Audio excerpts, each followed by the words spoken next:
बंदी छोड़ सतगुरु रामपाल जी परमेश्वर जी की जय हो।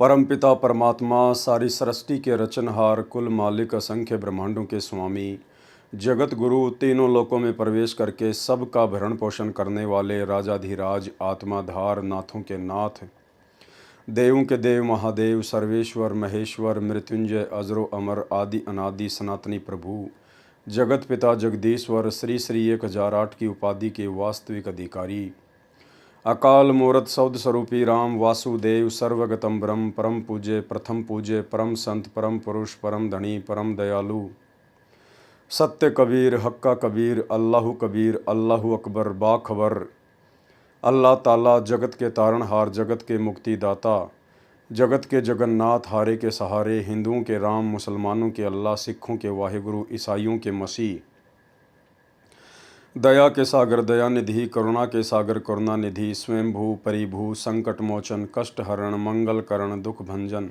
अविगत कबीर निर्विकार निर्विषम परमात्मा अलय अलेख सतगुरु आदि अनादि सतगुरु असली मर्यादा पुरुषोत्तम असली राम असली कृष्ण असली घनश्याम असली मुरारी राजाओं के राजा महाराजाओं के महाराजा शहंशाहों के शहंशाह सम्राटों के सम्राट भगवानों के भगवान अल्लाहों के अल्लाह प्रभुओं के प्रभु मसीहाओं के मसीह सच्चे वाहिगुरु बाबाओं के बाबा पीरों के पीर सेठों के सेठ जगत सेठ सावड़सा सेठ सर्वगुण संपन्न अनंत कोटि कलाओं के स्वामी अनंत कोटि ब्रह्मांडों के नायक योगियों में महायोगी ध्यानियों में महाध्यानी सिद्धों में परम सिद्ध ज्ञानियों में तत्वज्ञानी ब्रह्म ज्ञानी महाज्ञानी परम ज्ञानी सर्वश्रेष्ठ विज्ञानी युवा कबीर समरथ कबीर असमवात अमित ओजा सच्चे रहनुमा करीम अल्लाह सुबहान अल्लाह दुनिया के अंतिम पैगंबर 8 सितंबर 1951 से गांव धनाना जिला सोनीपत हरियाणा भारतवर्ष की पावन भूमि पे प्रकट रियल कल की भगवान श्री नारायण साकार हरि स्वयंभू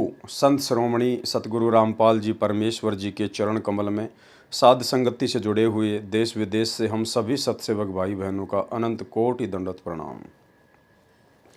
सत्साई भाई और बहनों, दया परमपिता परमेश्वर सतगुरु रामपाल जी भगवान की सर्व सृष्टि के सर्जनहार की जिनकी विशेष रजा से वीआईपी आशीर्वाद से आप और हम सभी सत्सेवक भाई बहन साध संगति से जुड़कर गुरुदेव के तत्व ज्ञान को आधार बनाकर मर्यादाओं में रहते हुए ज्ञान को आधार बनाकर घर को आश्रम बनाकर गुरु को ही परमात्मा मानकर भक्ति मार्ग पर आगे बढ़ रहे हैं। भाई और बहनों, सतगुरु रामपाल जी परमेश्वर जी की विशेष रजा के बिना ये इस कलयुग की पिछली पीढ़ी में बिल्कुल भी संभव नहीं है। यानी साध संगति का नसीब होना ये गुरुदेव भगवान की छप्पर फाड़ दया है और यह दया परमपिता परमेश्वर की आप और हम सभी आत्माओं के ऊपर इसी प्रकार से बनी रहे, उसके लिए हम गुरुदेव भगवान का जितना धन्यवाद करें उतना ही थोड़ा है। तो भाई और बहनों, बरवाला कांड को लेकर आज हमारा ये आखिरी वीडियो है और उम्मीद करूंगा आप जियों को प्रमाणों के साथ में जो दिखाया गया है बताया गया है गुरुदेव के मुख कमल से भी और काल प्रेरित सतलोक आश्रम मैनेजमेंट हरियाणा के कर कमलों से लिखी गई पुस्तकों के माध्यम से भी, तो उम्मीद करूंगा आप जियों को पूरी तरह से ये पूरा करौथा कांड और बरवाला कांड समझ में आ चुका होगा। भाई और बहनों, यदि समझ में आ गया है तो अब आगे गलतियां करने से बचें। जो भी आपसे त्रुटियां हुई हैं, जो भी आपसे गलतियां हुई हैं, जो भी जाने अनजाने में सतलोक आश्रम मैनेजमेंट हरियाणा की कुसंगति में पढ़कर आप लोगों से गलतियां हुई हैं, सतगुरुदेव भगवान के सत्संगों के विरुद्ध जितने भी कुकर्म हुए हैं, अभी मौका है, परमेश्वर दयालु है, ये परीक्षा का समय है। अपने घर पर ही गुरुदेव भगवान से अपनी तमाम जाने अनजाने की गलतियों की क्षमा याचना कीजिए और संकल्प ले लीजिए कि जब तक मेरे गुरुदेव भगवान हिसार जेल से अपनी लीला पूरी करके बाहर नहीं आएंगे तब तक हम किसी भी ना ही तो आश्रम में जाएंगे, ना ही किसी नामदान सेंटर पर जाएंगे और ना ही हम किसी ऐसे कुपात्र को ज्योति पाठ और दान का पैसा देंगे। जो भी कुछ देना होगा गुरुदेव भगवान के आने के बाद उनके कर कमलों में देंगे। तब तक ज्ञान को आधार बनाएंगे, घर को ही आश्रम बनाएंगे और गुरु को ही परमात्मा बनाकर साध संगति से जुड़े हुए सत्सेवक भाई बहनों की तरह मर्यादाओं को फॉलो करते हुए अपनी भक्ति करेंगे। क्योंकि परमात्मा कहते हैं यदि आप मर्यादा में हैं और गुरु को भगवान मान रहे हैं तो फिर आपको कहीं भी धक्के खाने की आवश्यकता नहीं है। मोकू कहाँ ढूंढे रे बंदे, मैं तो तेरे पास में। और रोज़ हम संध्या आरती में पढ़ते हैं घटी ही में गंगा घटी ही में जमुना और घट ही में है जगदीश सतगुरु तारेंगे। तो सतगुरु रामपाल जी परमेश्वर जी की सत्य भक्ति विश्वास की भक्ति है। जिसको अपने गुरु पर विश्वास हो गया, ज्ञान समझ में आ गया और मर्यादा में रहेगा तो परमात्मा पल पल साईं की तरह अपनी उस प्यारी आत्मा के साथ में रहेगा। तो भाई और बहनों, काफ़ी कुछ आपने बरवाला कांड को लेकर समझ लिया है। किस प्रकार से बरवाला कांड करवाने के लिए काल बली ने गुरुदेव भगवान के बेटा बेटी भाई बंधु रिश्तेदारों को निमित्त बनाया, स्टेट कोऑर्डिनेटरों को निमित्त बनाया और बड़े बड़े परम भगत समझे जाने वाले उन 2 कोड़ी के जीवों को निमित्त बनाया। दास 2 कोड़ी का जीव इसलिए कह रहा है क्योंकि आज उनके कुकर्मों से, उनके मनमाने आचरणों से हमें पता चल गया है कि उनको तो अध्यात्म का क ख ग भी ज्ञान नहीं है। केवल उनको इतना ही पता था कि ब्रह्मा विष्णु महेश के माता पिता कौन है, इसके अलावा उन्हें कुछ भी ज्ञान नहीं था। और गुरु को मानुष मानकर अपनी वही मनमानियाँ करते रहे जो मनमानियाँ नाम दीक्षा से पहले वो किया करते थे। और नतीजा निकला, खुद माया के पुजारी बनकर अपनी पूर्व जन्म की भक्ति को खर्च कर रहे हैं, बर्बाद कर रहे हैं। क्योंकि वर्तमान में तो उनकी मर्यादा टूटी हुई है, गुरु का आशीर्वाद है नहीं, नाम रहित हैं और जो पिछले उनके पुण्य हैं दान धर्म या सुमरण के, केवल उन्हीं को वो खर्च रहे हैं। और उन्हें लग रहा है कि हमारी तो मौज मच रही है, हमें तो परमात्मा अनाप शनाप धन संपदा के मालिक बनाते जा रहे हैं। भाई और बहनों, लाइट चली जाने के बाद भी इन्वर्टर चलता है 2, 4, 5 घंटे, लेकिन इसका मतलब ये नहीं है कि बिना लाइट के भी उसकी बैटरी ख़त्म होने के बाद वो चलता ही रहेगा। तो ये थोड़े बहुत दिनों की इनकी मौज है, इनकी ऐसो आराम है। उसके बाद जब इनके पाप कर्म इनके सामने उजागर होंगे तब इनसे लिए दिए भी नहीं जाएंगे। तो भाई और बहनों, हम जो आम संगत वाले भाई बहन हैं, हम लोग इनके इन कुकर्मों को देखकर जो करोथा कांड का रहस्य नामक पुस्तक में लिखे हुए हैं, बरवाला कांड का रहस्य नामक पुस्तक में लिखे हुए हैं, भ्रष्ट जज कुमारक पर नामक पुस्तक में लिखे हुए हैं, जो हम देख रहे हैं, पढ़ रहे हैं, समझ रहे हैं, जान रहे हैं, हमने इन लोगों से दूरी बना लेनी चाहिए और गुरुदेव के ज्ञान को आधार बनाकर ही भक्ति मार्ग पर चलना चाहिए। तभी हम सफल हो पाएंगे। और परमात्मा भी यही चाहते हैं कि आने वाले समय में जब मैं सतलोक चला जाऊंगा, उसके बाद मेरे बच्चे किसी के ऊपर भी आश्रित ना रहें, ना मेरे बेटा बेटी भाई बंधु रिश्तेदारों पर, ना कोऑर्डिनेटरों पर और ना ही परम भगत समझे जाने वाले भक्तों पर।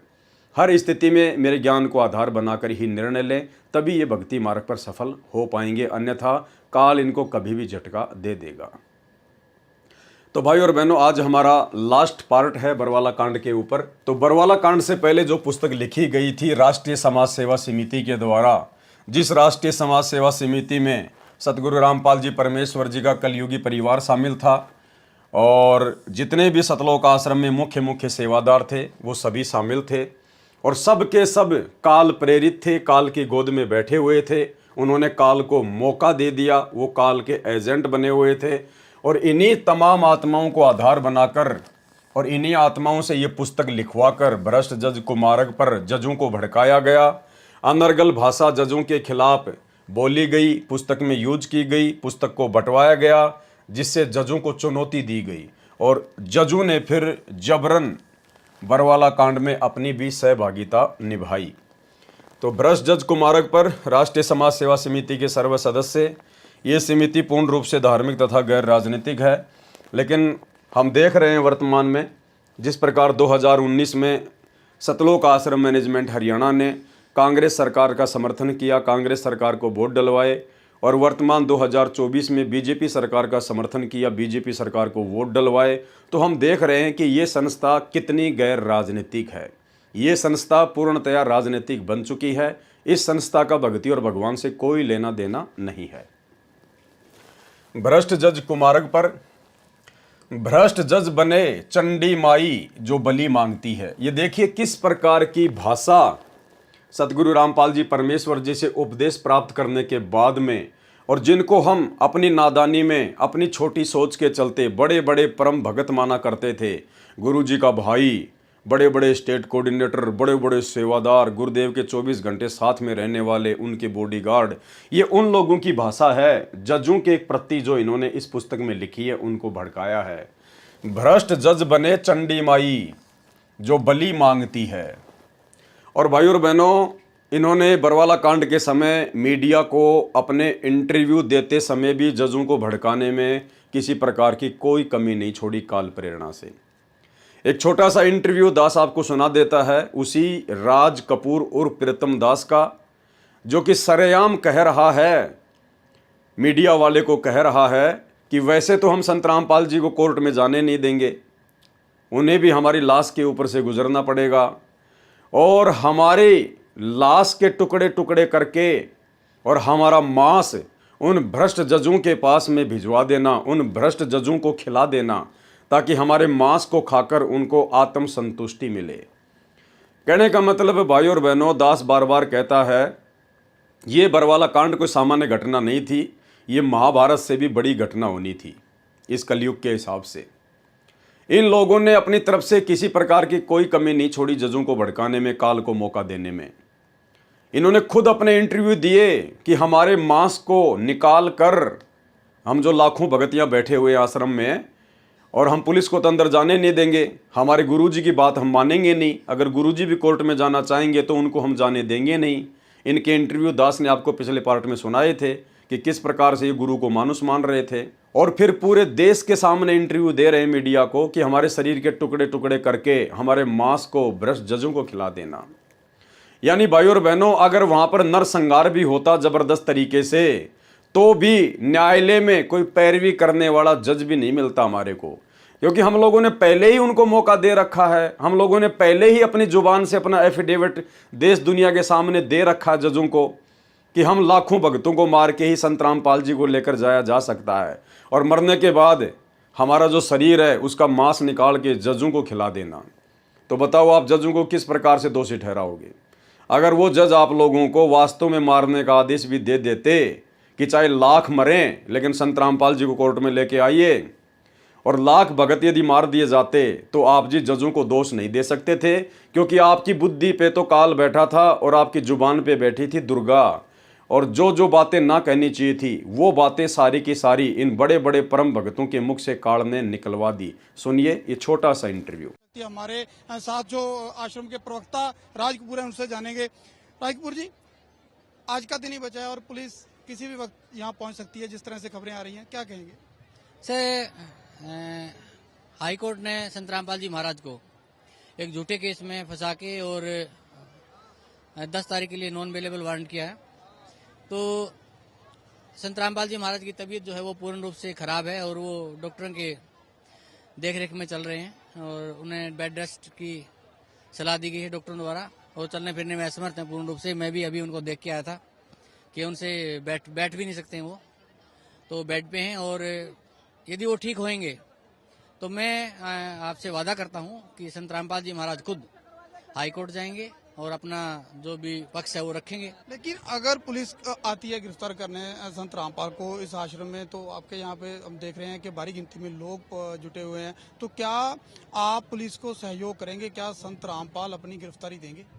जी सर, हम पुलिस को पूरा सहयोग करेंगे और पुलिस से प्रार्थना करेंगे कि हम सबको मार दे और संत रामपाल जी महाराज को ले जाए हमारी डेड बॉडी के ऊपर से।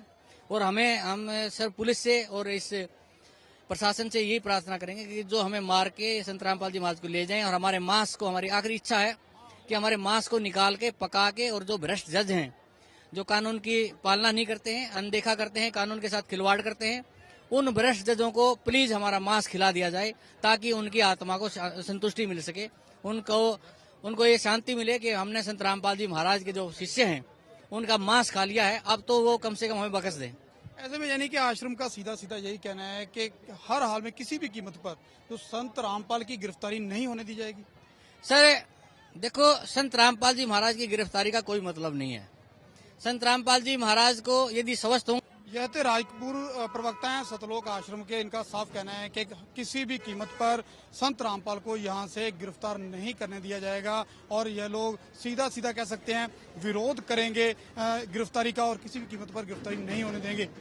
कैमरामैन प्रवीण के साथ नपिंदर सिंह बराड़, एबीपी न्यूज, बरवाला हिस्सा। तो भाइयों और बहनों, ये तो सतगुरु रामपाल जी भगवान की मेहर थी, उनकी दया थी, जो परमात्मा ने इतनी बड़ी घटना को बहुत ही सामान्य घटना में टाल दिया, परिवर्तित कर दिया। अन्यथा लाशों के ट्रक भरने थे। जिस प्रकार से इन लोगों ने अपने इंटरव्यू दिए और जिस प्रकार से इन्होंने जजों को भड़काने में कोई कमी नहीं छोड़ी। आज भाई और बहनों, यदि सरेआम आप किसी की माँ या बहन के लिए इस प्रकार के शब्द यूज करें, चंडी माई, और पुस्तक बंटवा के आप जी उनको चुनौती दें, उनको भड़काने का प्रयास करें, तो आपके गांव में, आपके घर में महाभारत हो जाएगी, महाभारत। क्योंकि कोई भी व्यक्ति इस प्रकार के शब्द अपनी माँ बहन के लिए स्वीकार नहीं करेगा, सुनना नहीं चाहेगा। और सतलोक आश्रम मैनेजमेंट हरियाणा ने भगत होने के बावजूद, और भगत भी सतगुरु रामपाल जी के, सतगुरु रामपाल जी हमें 30 वर्षों से समझा रहे हैं, ज्ञान दे रहे हैं कि ऐसी वाणी बोलिए मन का आपा खोए, औरन को शीतल करे आपू शीतल होए। कबीरा जग में बैरी कोई नहीं, जो मन शीतल होए, या आपा को डारी दे दया करे सब कोई। लेकिन इन वाणियों पे तो हम चलते नहीं, इन वाणियों को तो हमने कभी अपने हृदय में वो उतारा ही नहीं, ये तो खाली बोलने के लिए हैं। और देखिए किस प्रकार से गुरुदेव के ज्ञान के विरुद्ध खड़े होकर भाषा का प्रयोग कर रहे हैं। भ्रष्ट जज बने चंडी माई जो बलि मांगती है। भ्रष्ट जज निजी स्वार्थ की पूर्ति न होने के कारण मनमाने आदेश पारित करके 100-200 भक्तों की बलि मांग रहे हैं। हम तो 10 लाख सदस्य बलि देने को तैयार हैं ताकि भ्रष्ट जजों का खप्पर भर सकें। ये भाषा बिल्कुल भी ज्ञान आधार से जायज नहीं है। हम क्यों इस प्रकार से बलि देंगे 10 लाख भगत? अरे हमें बड़ी मुश्किल से, बड़े सौभाग्य से तो परमात्मा मिला है, सतगुरु मिला है। ये मनुष्य देह उन्होंने बताई कि बेटा भक्ति के लिए मिलती है, ये ऐसे बर्बाद नहीं करनी चाहिए।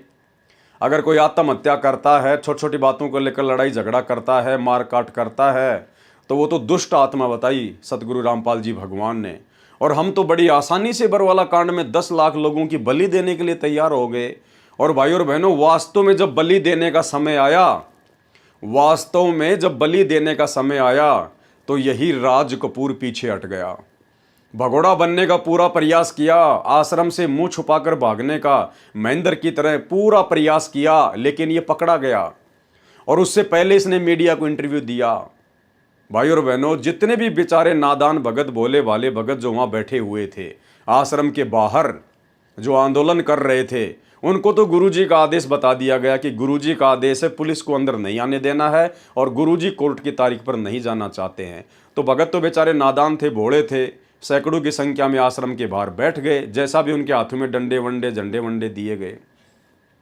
यानी उन भक्तों को बैठाया किसने? इन्हीं राष्ट्रीय समाज सेवा समिति वालों ने, इन्हीं सतलोक आश्रम मैनेजमेंट वालों ने। अन्यथा हमें क्या मतलब था? हमने तो हमारे गुरुजी के मुख से सुना ही नहीं कि बच्चों तुम्हें क्या करना है, क्या नहीं करना है। गुरुजी ने तो एक भी शब्द अपनी पवित्र जुबान से बरवाला कांड के समय निकाला ही नहीं, ना भक्तों को कोई आदेश दिया। उन्होंने लास्ट टाइम 5-7 दिन पहले जो सत्संग किया था, उसके बाद तो गुरुदेव किसी के सामने आए ही नहीं। तो गुरुदेव के मुख से तो किसी ने सुना ही नहीं कि ये आदेश गुरुजी के हैं या फिर मनमुखी रूप से हमारे को ये बताए जा रहे हैं।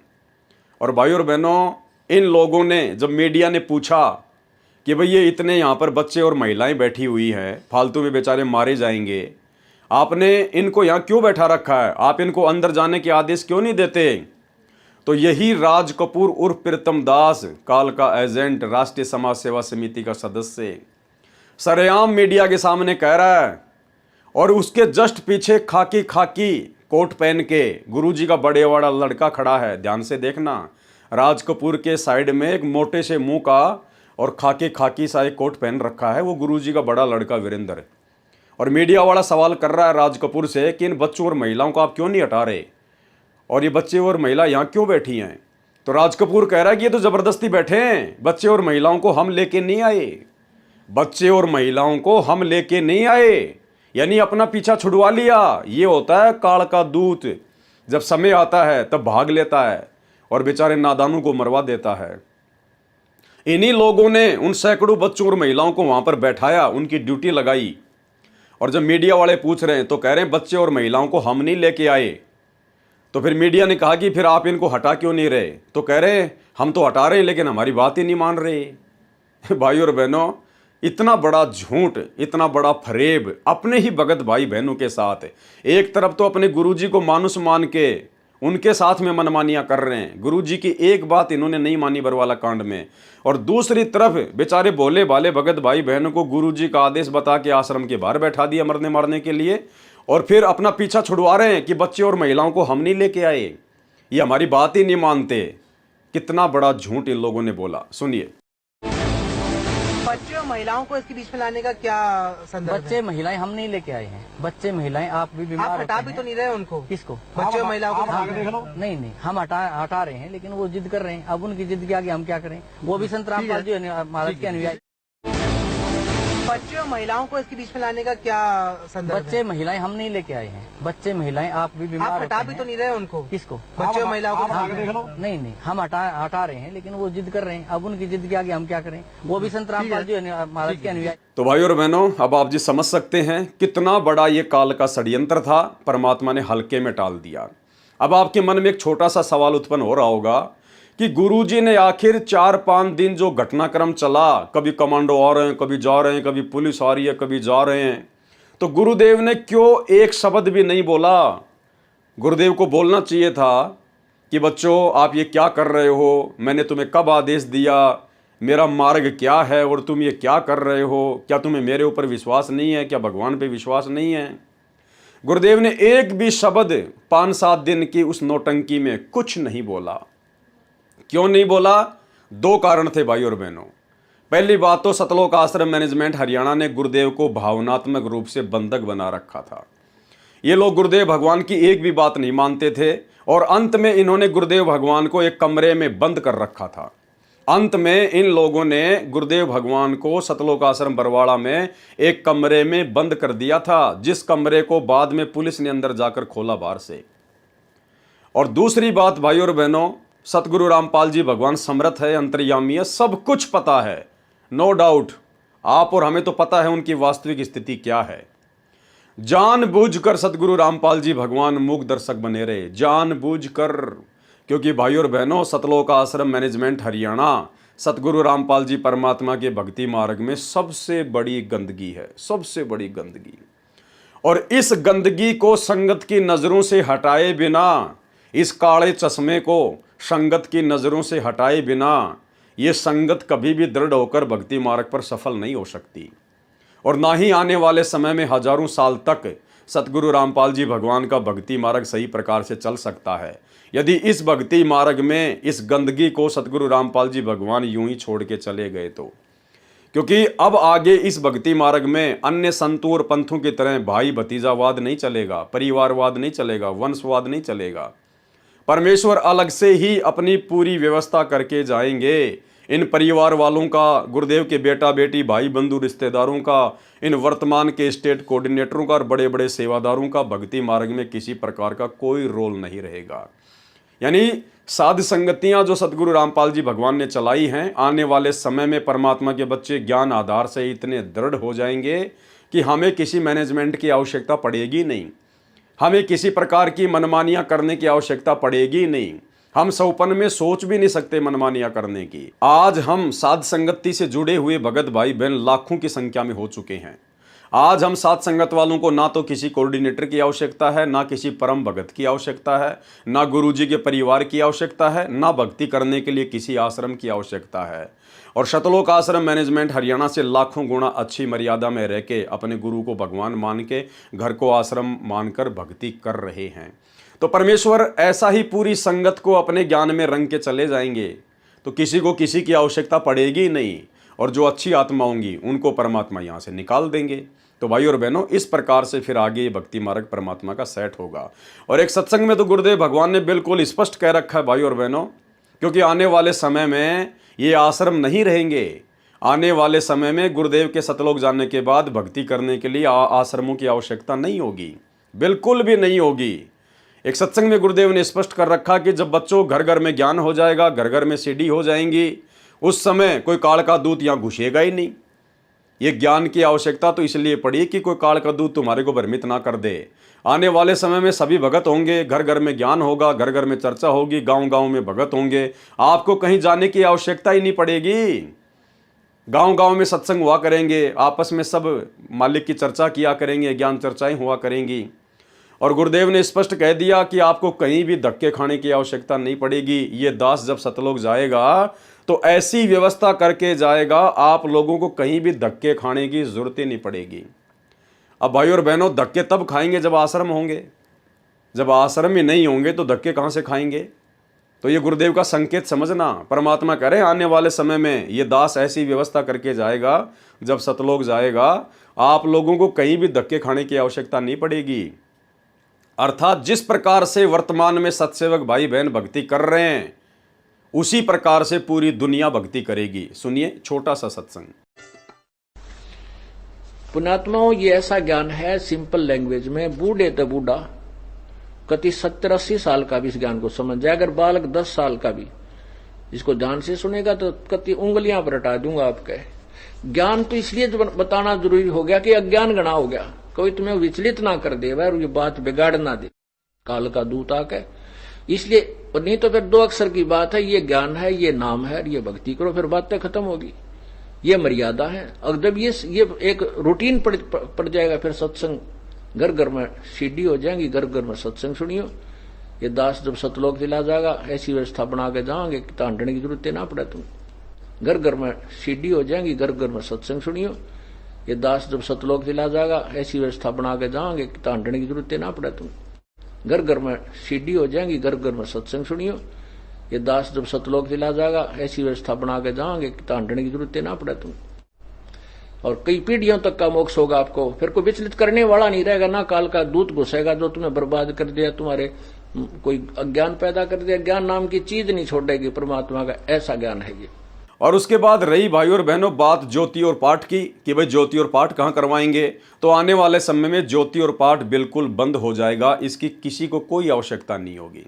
गुरुदेव भगवान ने एक सत्संग में स्पष्ट कर रखा है कि ज्योति और पाठ करवाने की आवश्यकता तो अपनी आत्मा को निर्मल करने के लिए जरूरत पड़ती है। और गुरुदेव ने कह दिया कि आपकी आत्मा तो वैसे ही निर्मल हो जाएगी। अरे वर्तमान में गुरुदेव के सत्संग सुनते ही आत्मा निर्मल हो जाती है। आने वाले समय में तो घर घर में सत्संग होगा, घर घर में भगत होंगे। जो दुष्ट आत्मा होंगी उनकी विनाशकारी समय में छटनी हो जाएगी। अच्छी आत्मा, धार्मिक आत्मा धरती पे बचेंगी, तो उनका तो वैसे ही हृदय निर्मल होगा, आत्मा उनकी निर्मल होगी, तो ज्योति और पाठ की आवश्यकता पड़ेगी नहीं। आवश्यकता पड़ेगी तो केवल मर्यादा में रह के अपनी भक्ति करने की। सुनिए सत्संग। तो वो कहने लगा जी ना तो मैं दान कर सकता, ना मैं धर्म कर सकता। मैं बोला ये तेरे बेटे तेरे तो पहला नाम पाएगी। जब वह बुढ़िया वह माई आ गई वहां बैठ गई, ने बोली अपने ससुर के लिए एक पाठ तो मैं कराऊंगी। मैं बोला देख हो गया तेरे दान शुरू। परमात्मा पर लगो रास्ते आप खोल देगा, कोई दिक्कत। आप सुमन करो, आपने जो सुमन से बड़ा तो कुछ भी नहीं है, बाप के हाथ में कुछ नहीं है, मान लिया। अपनी भक्ति करो, सुमन बढ़ाओ, सारा कुछ इसी में आ जाएगा। भक्ति करो डट के, क्योंकि दान धर्म सेवा जो है हम हृदय साफ करने के लिए कराते हैं। और ई बाप का कर्जा पाटन न हो यार, कुछ पाप करने जगह रही नहीं। पाप तो आप केवल इसलिए करो थे कि ये ओका पीओ थे। और तेरे बच्चे बहुत समझदार हैं, आपके लिए खूब यज्ञ भी कराएंगे, ऐसी बात थोड़ी है। तो उसने उस बुढ़े नाम लिया, 10 वर्ष वो जिया, खूब डट कर भक्ति करी, 3 नाम प्राप्त किए और अपना शरीर छोड़ के आराम से चला गया। बोलो सतगुरुदेव। तो भाई और बहनों, गुरुदेव भगवान ने सब कुछ क्लियर कर रखा है अपने सत्संगों में। सब कुछ भी बाकी नहीं छोड़ रखा है।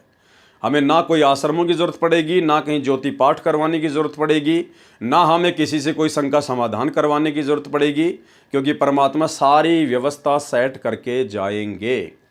तो इसी प्रकार भाई और बहनों, इन लोगों को ये सारी बातें समझ में नहीं आई, क्योंकि ये गुरु को मानुष मानते रहे। और जब तक भगत अपने गुरु को मानुष मानकर उनके साथ में रहेगा, उनके साथ व्यवहार करेगा, तब तक उसको अध्यात्म का ब्रह्मा विष्णु महेश की माँ और पिता के अलावा कुछ भी समझ में नहीं आने वाला। तो क्या भाषा यूज कर रहे हैं। अब सोचिए ये लोग क्यों नित्य नियम पढ़ते हैं। और नित्य नियम पहली बात तो ये लोग पढ़ते नहीं हैं, ये केवल मोबाइल में लगा लेते हैं। वो भी जब इनको टाइम मिल गया तो मोबाइल में लगा लेते हैं, अन्यथा इनको कोई विशेष आवश्यकता नहीं है। ये लोग पता नहीं नित्य नियम यानी 3 समय की आरतियां भी करते हैं या नहीं करते हैं, टाइम पर करते हैं या नहीं करते हैं। और करते भी हैं तो अपना काम करते करते, बातचीत करते करते, खाते पीते, उठते बैठते, नहाते धोते, इनको पता ही नहीं कब नित्य नियम खत्म हो गया और कब असुर निकंदन रमैनी चल गई। इस प्रकार से ये नित्य नियम करते हैं, तो इनको कहाँ से ये सारी बातें समझ में आएंगी। परमेश्वर कह रहा है जो तोकू काटा बोवे वाको बोतू फूल। अगर इन जजों ने आप लोगों के साथ में अन्याय भी किया है, क्योंकि वो जगत वाले हैं, अनुपदेशी हैं, परमात्मा से अपरिचित हैं, माया के पुजारी हैं, काल प्रेरित हैं, भाई वो कुछ भी कर सकते हैं, जगत कुछ भी कर सकता है। लेकिन परमात्मा ने हमें क्या शिक्षा दी कि आपने उनके साथ में लड़ना झगड़ना नहीं है। अन्यथा चाहे रोज आप जी 751 का मुकदमा कर लो, रोज अपना सिर फुड़वा लो। तो हमने तो ज्ञान को आधार बना के परमात्मा की मर्यादाओं में रह के चलना था। हमने हर कर्म भक्ति अनुसार ही करना था, गुरु आज्ञा अनुसार ही करना चाहिए था। लेकिन ये तो गुरु के गुरु बन बैठे। सतलोक आश्रम मैनेजमेंट हरियाणा तो गुरु का गुरु बन बैठा और मनमुखी होकर इन्होंने ये पुस्तक छाप डाली जजों को भड़काने के लिए, जो कि बरवाला कांड का मुख्य कारण बनी। भ्रष्ट जज बने चंडी माई जो बलि मांगती है। भ्रष्ट जज निजी स्वार्थ की पूर्ति न होने के कारण मनमाने आदेश पारित करके 100-200 भक्तों की बलि मांग रहे हैं। हम तो 10 लाख सदस्य बलि देने को तैयार हैं ताकि भ्रष्ट जजों का खप्पर भर सकें। यहाँ तो बात कर रहा है 10 लाख लोगों की बलि देने का, और वहाँ मीडिया वाला जब पूछ रहा है कि बच्चे और महिलाएं कौन लाया है तो मना कर रहा है कि हम नहीं लाए बच्चे और महिला। अरे फिर 10 लाख लोगों की बलि कहाँ से दोगे? अरे भैया, अगर तुम मना कर दोगे कि बच्चों और महिलाओं को हम नहीं लाए तो 10 लाख लोगों की बलि कहाँ से दोगे? फिर बलि के लिए तो बच्चे और महिलाएं चाहिए न तुम्हारे को। भ्रष्ट जजों द्वारा बनाया गया झूठा मुकदमा नंबर का उद्देश्य यही है कि पुलिस ने प्रदर्शन कर रहे राष्ट्रीय समाज सेवा समिति के सदस्यों पर गोलियां क्यों नहीं चलाई, 10-20 लोगों को बलि क्यों नहीं चढ़ाया। इसलिए रोहतक तथा हिसार जिले के पुलिस अधीक्षकों पर तथा हरियाणा सरकार के गृह सचिव पर भी संत रामपाल जी के साथ अवमानना का यही झूठा मुकदमा बना रखा है। जबकि दोनों एसपी को स्पष्ट पता था कि राष्ट्रीय समाज सेवा समिति के सदस्यों ने कोई ऐसा कार्य नहीं किया जिससे कोर्ट की अवमानना या यातायात अवरुद्ध हुआ हो। यदि ऐसा होता तो पुलिस दिनांक 14/7/2014 को ही मुकदमा दर्ज करती। दिनांक 8/8/2014 को हाईकोर्ट के जजों ने दोनों एसपी को मौखिक सख्त आदेश दिया कि जिन्होंने प्रदर्शन किया था उन पर केस दर्ज करो, नहीं तो हम तुम्हें सजा देंगे। माननीय जज इंद्रजीत जी का अन्याय। हाजिरी माफी का कार्य जज इंद्रजीत जी ने ही करना चाहिए था। उसके पश्चात जज अमोल रतन से आशा लगाई, लेकिन यह इंद्रजीत से भी दुष्ट निकला। यानी भाइयों और बहनों, आशा केवल जजों से लगाई जा रही है, अपने सतगुरुदेव भगवान से कोई उम्मीद नहीं, कोई इनको आशा नहीं। जिस प्रकार द्रौपदी जब उसका चीरहरण होने का समय आया, दुशासन उसको पकड़ के लेके गया, तो उस समय वो सभा में बैठे हुए लोगों से ही आशा लगा रही थी। भीष्म पितामह से, कर्ण से, द्रोणाचार्य से, कृपाचार्य से, उनका जो गुरु था और जो अंधा था धृतराष्ट्र, उनसे ही वो आशा लगा रही थी। बार बार सबके आगे जा जाके हाथ जोड़ के अपनी प्रार्थना लगा रही थी। लेकिन भाइयों और बहनों, गुरुदेव ने बताया कि समर्थ का काम समर्थ ही कर सकता है, यहाँ का चक्रवर्ती सम्राट भी नहीं कर सकता। तो इसी प्रकार समर्थ सतगुरु रामपाल जी भगवान जो इनके साथ में आश्रम में बैठे हुए हैं, लेकिन इनको ना पहचान कर, इनको तो अपने जैसा एक मानुष मानकर व्यवहार कर रहे हैं, और जजों से ही उम्मीद लगाई जा रही है कि वो जज अब की बार हो सकता है हमारे मुकदमे समाप्त कर दे, हो सकता है वो जज बहुत अच्छा हो, वो हमारे मुकदमे समाप्त कर दे। अरे मुकदमे उस समय तक समाप्त नहीं होंगे जब तक ये समरथ शक्ति नहीं चाहेगी। जब तक ये समरथ शक्ति नहीं चाहेगी तब तक मुकदमे समाप्त नहीं होंगे। और बहुत सारी बातें हैं भाइयों और बहनों। आपको एक मैं पीला पर्चा दिखाऊंगा जो गुरुदेव भगवान को सजा होने के बाद 2018 में जब गुरुदेव भगवान को डबल उम्र कैद की सजा हुई, उसके दूसरे दिन ही सतलोक आश्रम मैनेजमेंट हरियाणा ने एक पीला पर्चा संगत में वायरल किया। उस पीले पर्चे में इन्होंने लिखा कि गुरुजी का आदेश है कि जजों का कोई दोष नहीं है, जजों ने जो भी कुछ किया है परमात्मा के आदेश अनुसार किया है, यानी जैसा परमात्मा ने चाहा वैसा ही हुआ है, इसलिए हमने किसी को कोई दोष नहीं देना है। अब भाइयों और बहनों, हम कौन सी बातों पर यकीन करें बताइए। एक तरफ तो इस पुस्तक में जिस प्रकार से जजों के खिलाफ भाषा लिखी जा रही है, उनको भड़काया गया है, उनको माई चंडी, जल्लाद, जालिम, पता नहीं क्या क्या कहा जा रहा है। दुश्मन के साथ भी ऐसा बर्ताव नहीं किया जाता जैसा इन जजों के खिलाफ भगत होकर राष्ट्रीय समाज सेवा समिति वाले कर रहे हैं। और दूसरी तरफ जब गुरुजी को डबल उम्र कैद की सजा हो जाती है तो दूसरे ही दिन पीला पर्चा निकाल दिया जाता है इसी राष्ट्रीय समाज सेवा समिति के द्वारा कि जजों का कोई दोष नहीं है। अब बताइए किस पे यकीन करें हम। विचार करने की बात है, हाई कोर्ट में जाने का खर्च सहन करना कितना कठिन है। राष्ट्रीय समाज सेवा समिति वाले कह रहे हैं कि बार बार हमारी तारीखों पे तारीखें लगाई जा रही हैं, बार बार हमारे को कोर्टों में बुलाया जा रहा है। इन जजों को ये भी पता है कि कितना खर्चा होता है, कितनी हम लोगों को परेशानियां उठानी पड़ती हैं। ये लोग तो एसी लगे कमरों में बैठे बैठे खाली आदेश पारित कर देते हैं, और हम लोगों को कितनी परेशानियां, कितनी कठिनाइयां होती हैं, पैसा खर्च होता है। हाई कोर्ट में जाने का खर्च सहन करना कितना कठिन है, ये निर्दयी तथा भ्रष्ट जज वातानुकूल कक्ष में बैठकर भूल जाते हैं गरीब जनता के दर्द को। ये भ्रष्ट जज तो कौवे काग जैसी वृत्ति के व्यक्ति हैं। भाई, अगर जज लोग मनमाने आदेश पारित कर देते हैं एसी के कमरे में बैठ के, और ये तो कौवे जैसी वृत्ति के हैं, दुष्ट हैं, तो भैया तुम कौन से राजा हरिश्चंद्र हो फिर? जिस प्रकार तुम्हारे को भ्रष्ट जज बार बार बुलाते हैं और तुम कहते हो हमें परेशानी होती है, दिक्कत होती है, तो जैसे ही तुम्हारे पास में जजों का आदेश आया, ठीक उसी समय तुम लोग बेचारी भोली भाली 200 400 500 किलोमीटर दूर बैठी संगत को आदेश पारित कर दिया करते थे कि फलानी दिन गुरुजी की तारीख है, आपने वहां कोर्ट में जाना है, चंडीगढ़ आना है, रोहतक आना है, हिसार आना है। तो तुम्हारे मेरे भ्रष्ट जजों में क्या अंतर है? अरे तुम तो नालायकों बैठ के अपनी गाड़ियों में एसी ऑन करके तुम तो 2 मिनट में वहां पहुंच जाते थे, और बेचारी बॉडी संगत कोई एमपी से आ रहा है, कोई बिहार से आ रहा है, कोई राजस्थान से, कोई यूपी से आ रहा है, अपने बाल बच्चों को लेके आ रहे हैं, बेचारे सुबह कमाते हैं शाम को खाते हैं, कहाँ से वो किराए लेके आएंगे, कितने परेशान होंगे। तुम लोगों को कभी संगत का दर्द दिखाई दिया? तुम्हें अपना दर्द, अपनी तकलीफ तो दिखाई दे रही है, लेकिन बेचारी भोली भाली संगत की तकलीफें दिखाई नहीं दे रही थी। बेचारे कहाँ कहाँ से ट्रेनों में बैठकर, बसों में बैठकर पैसा खर्च करके तुम्हारे एक आदेश पर गुरुजी का आदेश समझकर आ जाया करते थे।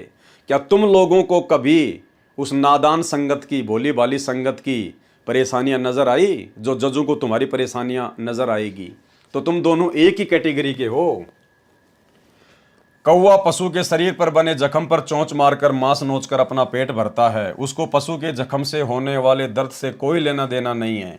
इसी प्रकार भ्रष्ट जज कौवे जैसे स्वभाव के हैं।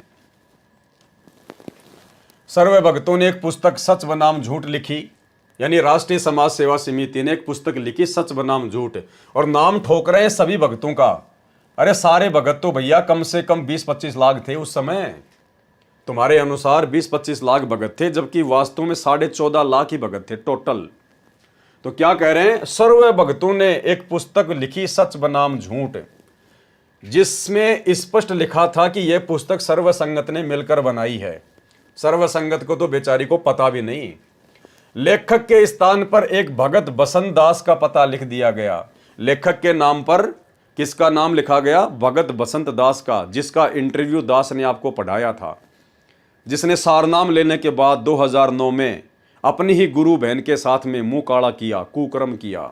वो बसंत दास जिसने सच बनाम झूठ पुस्तक लिखी, उसके बाद ये पागल घोषित हो गया। इसका रोहतक से इलाज चल रहा है, मेंटल हॉस्पिटल से। लेखक के स्थान पर एक भगत बसंत दास का पता लिख दिया गया ताकि कोई संपर्क करना चाहे तो कर सके। ये पुस्तक दिनांक 27/9/2010 को हाईकोर्ट के सर्व जजों व देश के अन्य अधिकारियों को भेजी। यानी 2010 में ही इन्होंने इस प्रकार से जजों को भड़काना शुरू कर दिया था। बरवाला कांड हुआ 2014 में, उससे 4 साल पहले ही सतलोक आश्रम मैनेजमेंट हरियाणा ने सच बनाम झूठ पुस्तक लिखकर उसमें जजों के खिलाफ सारी बातें लिखकर, सेम इसी प्रकार की भड़काऊ भाषाएं लिखकर समाज में बांटनी शुरू कर दी थी। यानी जजों ने भी कितनी सहनशीलता दिखाई भाई और बहनों, ये भी आप जी सोचना।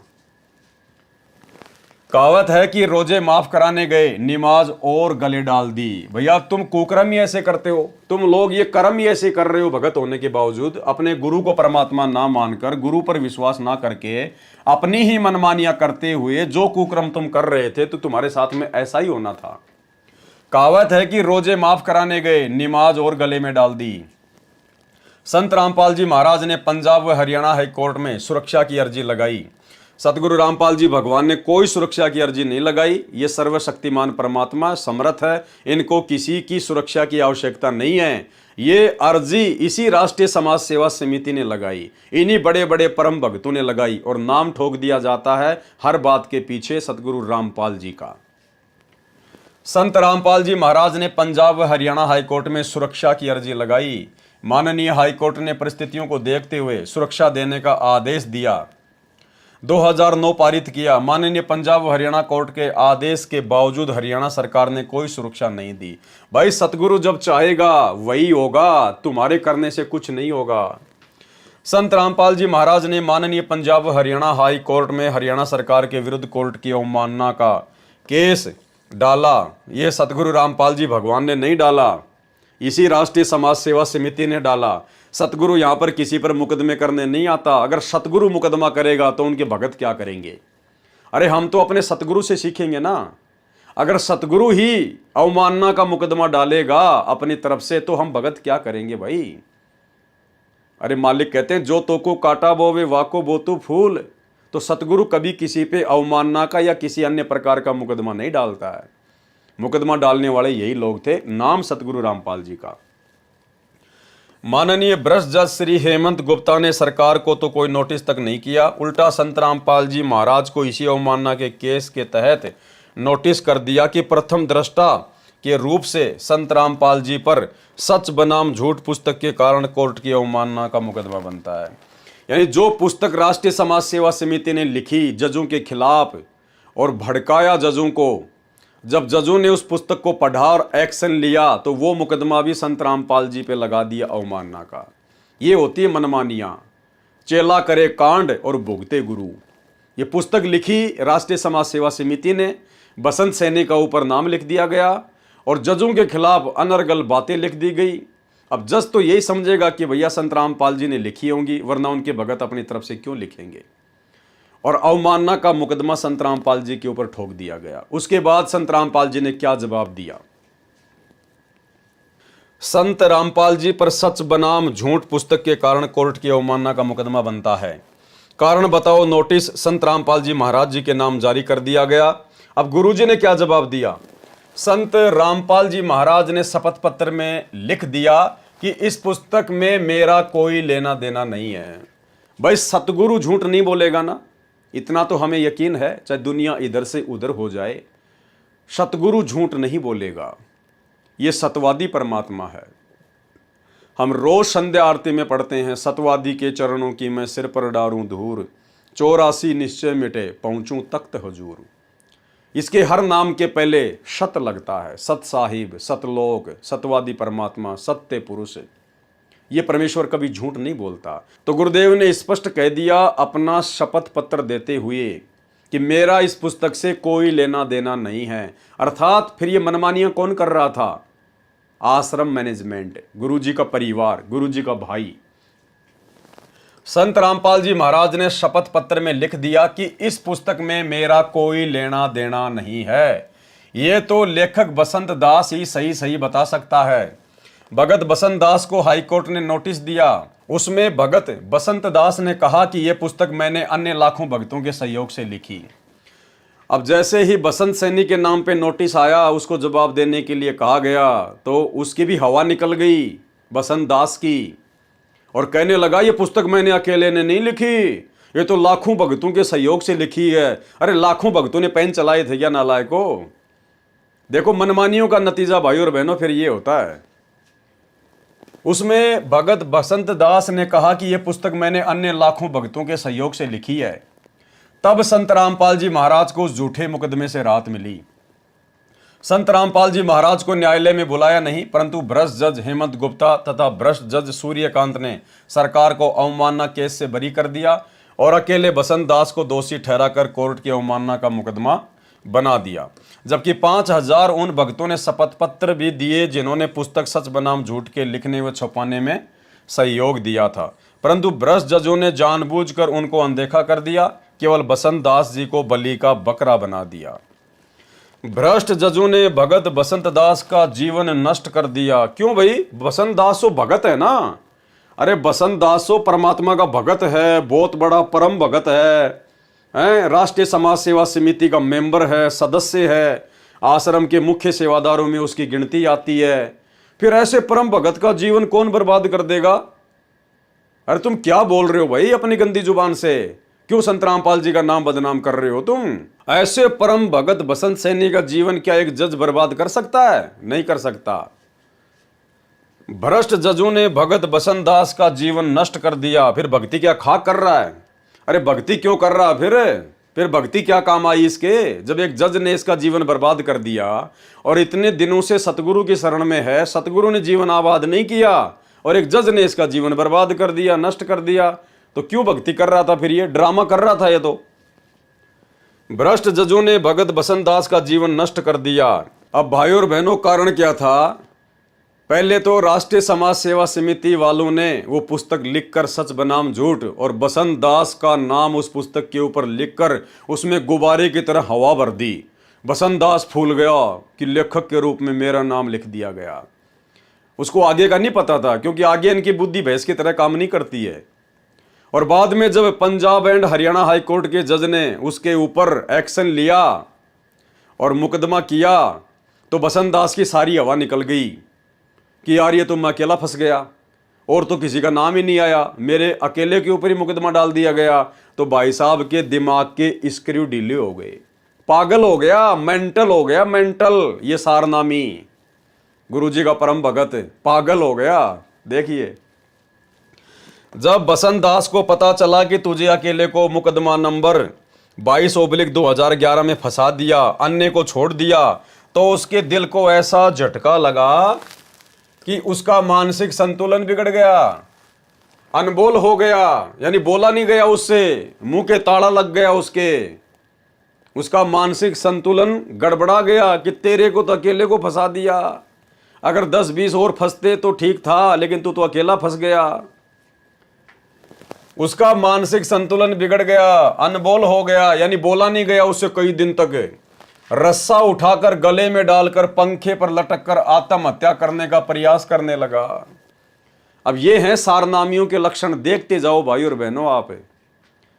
अरे क्या ज्ञान सीखा इन्होंने गुरुदेव भगवान से, इस परमेश्वर की इतने दिनों तक इतने नजदीक रहकर क्या संगति की, क्या लाभ उठाया। एक छोटे से झटके के कारण, एक छोटी सी बात के कारण। अरे तुम तो संघर्ष कर रहे थे ना, तुम तो सत्य के साथी हो ना। तुम लोगों ने तो कसम खाई थी कि गर्दन कटवा लेंगे, सीने पे गोलियां खा लेंगे, लेकिन हम पीछे नहीं हटेंगे, संघर्ष करेंगे, देश से भ्रष्टाचार को खत्म करेंगे। बस निकल गई सारी हवा। एक जज ने एक्शन लिया थोड़ा सा, इसका दिमाग हिल गया, मानसिक संतुलन गड़बड़ा गया और क्या करने लगा? पंखे में रस्सी डालकर फांसी लगाकर आत्महत्या करने का प्रयास करने लगा। ये सारनामियों के लक्षण है भाई और बहनों, देख लो आप इन आश्रमों में जा जाकर जिन लोगों की कुसंगति कर रहे हो ना, ये उनका आचरण है। ये वही बसंत सैनी है, गांव गांधरा, जिला रोहतक, हरियाणा वाला, जो धनाना आश्रम में सार शब्द की परीक्षा लेता है, जो आप लोगों को सार शब्द देता है। ये वही बसंत सैनी है जो पंखे से लटक कर आत्महत्या करने का प्रयास कर रहा था उस समय। फिर क्या ज्ञान समझा इसने? क्या इसको अपने गुरुदेव भगवान पर विश्वास है? भाई और बहनों, परमात्मा तो कहते हैं कि आत्महत्या करने वाला तो कायर होता है, कायर। मालिक कहते हैं नर नारायण दे पाए कर, और फिर तू फिर 84 जाई। अरे आत्महत्या करके ये परमात्मा जैसा शरीर प्राप्त करके नालायक, फिर तू गधा बनना चाहता है, 84 में जाना चाहता है। ज्ञान क्या हुआ तेरे को? तो ये देख लो परम भगतों के लक्षण, परम भगतों का ज्ञान। ये परमात्मा की विशेष दया है जो ये पुस्तक आपके सामने पढ़ाई जा रही है, दिखाई जा रही है आपको, ताकि आप इन लोगों की कुसंगति से बचें। इनको तो ब्रह्मा विष्णु महेश के माता पिता के अलावा भाई और बहनों कुछ भी पता नहीं है। ये दुखी आत्माएं थी, परमात्मा की शरण में आते इनको सौ सुख मिल गए, ज्ञान से कोसों दूर रहे, अपनी मान बढ़ाई में आ गए, मनमानियां करने लगे, परमात्मा के आशीर्वाद से दूर हो गए, और अंत में फिर यही होगा इनके साथ, और क्या होगा। अरे भक्ति मार्ग पर हम भगत बनने के लिए जुड़े, अपने आत्म कल्याण के लिए जुड़े। देश दुनिया को सुधारने का ठेका हमारा नहीं है। अगर हम भक्तों ने देश दुनिया सुधार दी, पहली बात तो आप और हमारी कोई औकात नहीं, कोई हमारा वजूद नहीं।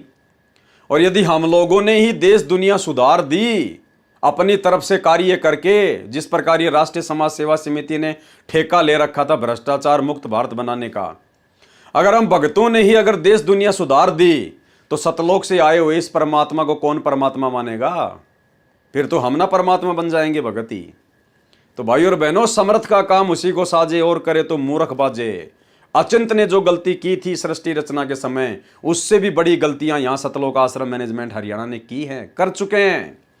अब सोचिए इनको क्या खामियाजा भुगतना पड़ेगा, क्या परिणाम भोगने पड़ेंगे इन लोगों को आने वाले समय में। उसका मानसिक संतुलन बिगड़ गया, अनबोल हो गया, रस्सा उठाकर गले में डालकर पंखे पर लटक कर आत्महत्या का प्रयास करने लगा। उसका इलाज PGIMS रोहतक कराया जाने लगा। यानी वो इतना डिस्टर्ब हो गया, इतना पागल हो गया कि रोहतक की PGIMS हॉस्पिटल में उसको एडमिट करवाया गया और उसका इलाज चल रहा है। ऐसे पागल व्यक्ति से ये लाखों की संगत धनाना आश्रम में जाकर और सार शब्द ले रही है। यानी उस पागल ने सबको पागल बना दिया। भ्रष्ट जज राजीव भल्ला को इसमें भी संतोष नहीं हुआ। हमारे निजी जीवन में भी भ्रष्ट जज दखलंदाजी करने लगे। हाई कोर्ट के जज राजीव भल्ला को बताया गया कि बसंत दास मानसिक तौर से बीमार है, इसका इलाज PGIMS में कराया जा रहा है। जब PGIMS रोहतक में कोई स्वास्थ्य लाभ बसंत दास जी को नहीं हुआ, तब उसको दिल्ली के अच्छे अस्पताल institute of human behaviour and allied science IHBAS में दाखिल कराया गया। यानी वो सारनामी भगत बसंत दास इतना मानसिक डिस्टर्ब हो गया, इतना पागल हो गया कि रोहतक के PGIMS में भी उसका इलाज ढंग से नहीं हो पाया। फिर उसको दिल्ली लेके गए। अरे दुनिया जब हर कहीं से दुखी हो जाती है, परेशान हो जाती है, डॉक्टर फेल हो जाते हैं, बड़े बड़े हॉस्पिटल फेल हो जाते हैं, वो तो सतगुरु रामपाल जी भगवान की शरण में आ रहे हैं और आते ही स्वस्थ हो रहे हैं। और ये अच्छे खासे भगत सारनामी ये पागल हो रहे हैं और इनका हॉस्पिटलों में इलाज नहीं हो रहा और ये आगे से आगे हॉस्पिटलों में भागे जा रहे हैं। सतगुरु के पास कोई नहीं आ रहा। ये ड्रामेबाजी देख लो भाई और बहनों, अब ड्रामेबाजी बिल्कुल परमात्मा के ज्ञान और विधान के विपरीत सारे कुक्रम। अरे दुनिया तो PGIMS अपोलो से दुखी होके जहां डॉक्टरों ने हाथ खड़े कर दिए, वो फिर संत रामपाल जी के शरण में आके स्वस्थ हो रहे हैं। और यहाँ ये बसंत सैनी जो 20 साल से संत रामपाल जी की संगति कर रहा है, सारनामी भगत है, आश्रम में उनके पास में रहा करता था, मैनेजमेंट का मुख्य आदमी है और ये पागल हो रहा है। तो भाई और बहनों, पागल होगा नहीं तो क्या होगा। अरे जो बाहर वाले हैं उनको तो गुरुजी के बारे में कुछ पता नहीं था, इसलिए वो तो आते भक्ति पे लग गए और वो तो स्वस्थ हो गए। और ये नालायक भगत होने के बावजूद भी सारे उल्टे कुकर्म कर रहे थे, गुरु को मानुस मान रहे थे, मनमानियां कर रहे थे, तो आगे से आगे हॉस्पिटल में धक्के खा रहे हैं।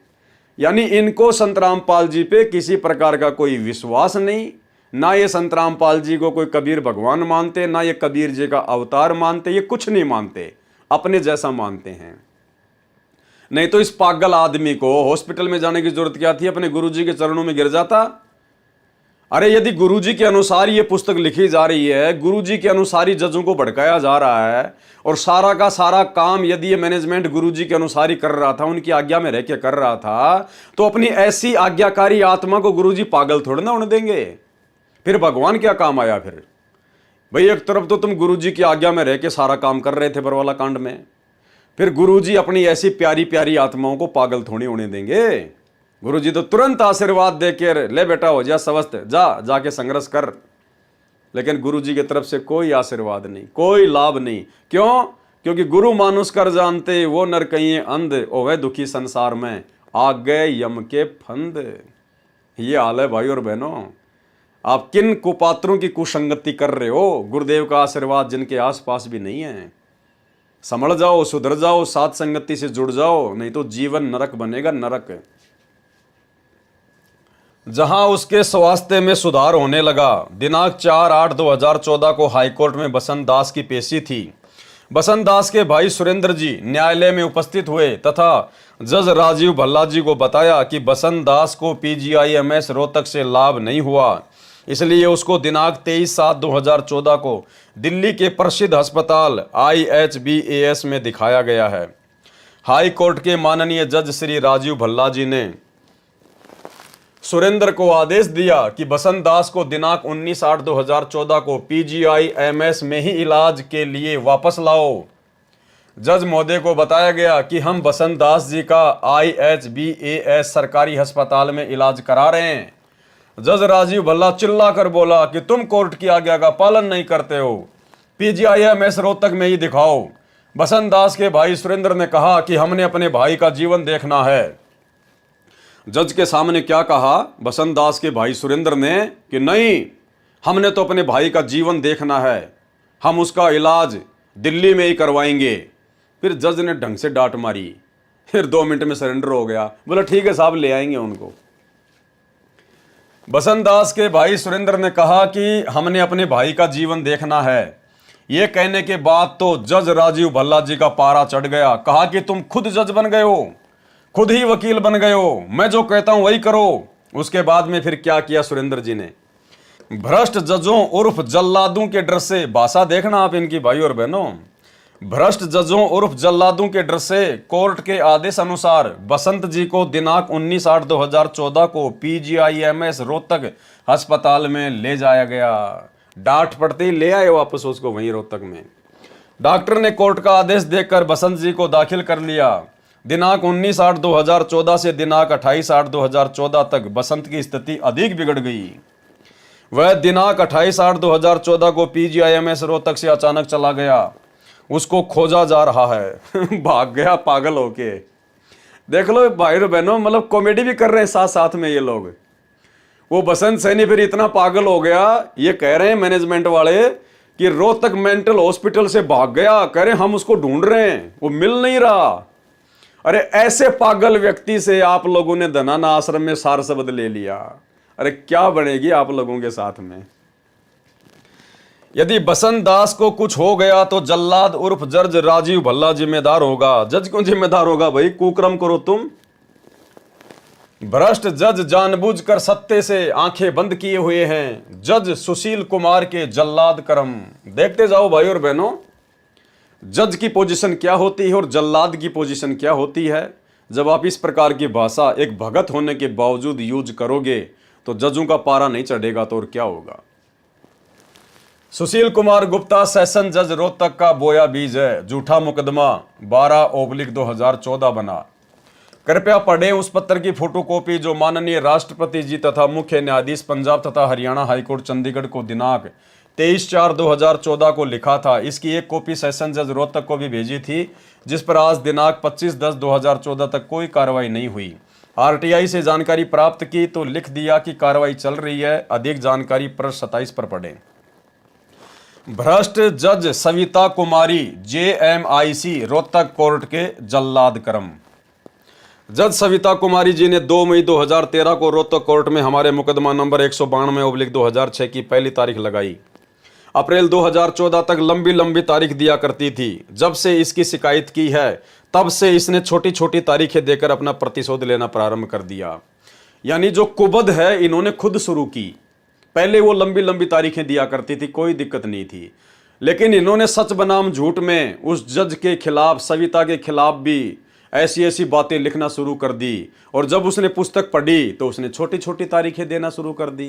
तो बताओ भाई साहब, जजों को ये कार्य करने के लिए भड़काया किसने, उकसाया किसने, और फिर उन्हीं को दोष दिया जा रहा है। अब देखते जाइए आप इनके कारनामे। भ्रष्ट जज सविता कुमारी JMIC रोहतक कोर्ट ने 10 लाख रुपए की रिश्वत मांगी थी, लेकिन इसका प्रमाण नहीं है भाई और बहनों, इसका प्रमाण नहीं है। अगर प्रमाण होता तो इस पुस्तक में ये लोग लिखते, लेकिन कोई प्रमाण नहीं है। और भैया आगे जो हाई कोर्ट है, सुप्रीम कोर्ट है, वो प्रमाण मांगता है। जिसके भ्रष्टाचार व अन्याय की शिकायत पंजाब व हरियाणा हाई कोर्ट के मुख्य न्यायाधीश को दिनांक 6/6/2014 को भेजी थी, परंतु आज दिनांक 25/10/2014 तक कोई कार्रवाई इस भ्रष्ट जज पर नहीं हुई, जिस कारण से ये बहन जज न रहकर चुड़ैल बन गई। देखो इनकी भाषा भाई और बहनों, भाषा देखिए आप इनकी। जिस कारण से ये बहन जज न रहकर चुड़ैल बन गई। चुड़ैल, आप एक जज को, क्योंकि देखो भाई और बहनों, जो लोग आध्यात्मिक ज्ञान से अपरिचित हैं, भगवान से कोसों दूर हैं, वो तो छोटा मोटा कोई छोटी मोटी कोई पद पोस्ट लेकर ही अपने आप में पता नहीं 30 मार्क का समझ बैठते हैं। और ये तो एक जज है, और उस जज के प्रति जब आप इस प्रकार के शब्द यूज करोगे, चुड़ैल, जो कि आम समाज में कोई औरत किसी दूसरी औरत से इन शब्दों को सुनकर उसके बाल नोचने लग जाए, और आप तो एक जज के खिलाफ, एक बहन के खिलाफ इस प्रकार की बातें यूज कर रहे हो, चुड़ैल। अब बताओ भाई और बहनों, कौन मनमाना आचरण कर रहा है? ना इस प्रकार के शब्द, इस प्रकार की भाषा हमारे गुरुजी के ज्ञान के अनुसार सही है, और ना ही इस प्रकार की भाषा आम समाज के हिसाब से उचित है। अरे इस प्रकार की भाषा तो जिनको आध्यात्मिक ज्ञान की ABCD नहीं है, जगत वाले भी नहीं करते। और ये भगत होने के बावजूद, परम भगत होने के बावजूद ऐसे ऐसे चुड़ैल जैसे शब्दों का यूज कर रहे हैं।